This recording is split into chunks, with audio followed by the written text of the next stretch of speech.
మాట చెప్పు చెప్పాను సాయంత్రం అని చెప్పాలని ఇక్కడ సాయంత్రం వస్తారు సార్ 4 గంటల రేపంటే మా స్వామి అనుకున్నా వీళ్ళు ఎమ్మటి వెళ్ళిపోతారు అనుకున్నాగా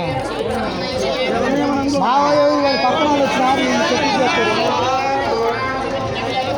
అదే ఆ స్వామి వచ్చిన కారు అయితే అక్కడ బాబాయ్ స్వామి ఏంటో మాట్లాడమని ఒకటి